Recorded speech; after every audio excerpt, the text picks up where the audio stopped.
اقرأ سهري انقدي أنبب يبالل وارقى كف بل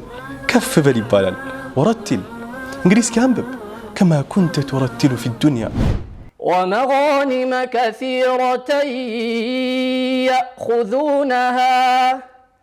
وكان الله عزيزا حكيما أباتاتشو محمد عبد الصمد حافظنا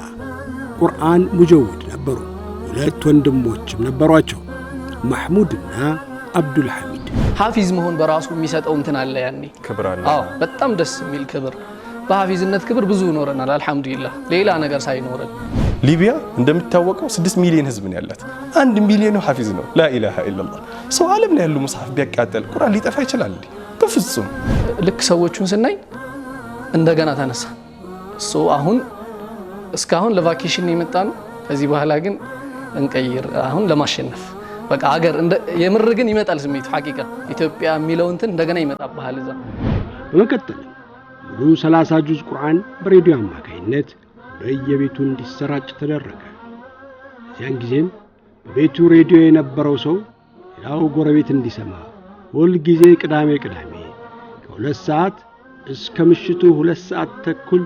ራዲዮን ከፍቶ ድምጹን ከፍ ያደርግ ነበር والله ዓለም ላይ ያሉ ሙስሐፎችን በአጠቃላይ ቢያቃጥሉ አላህ Subhanahu Wa Ta'ala ቁርአንን እንደሚጠብቀው እኮ ከ1400 በፊት ለኛ ነግሩናል ኢና نحن نزلنا الذكر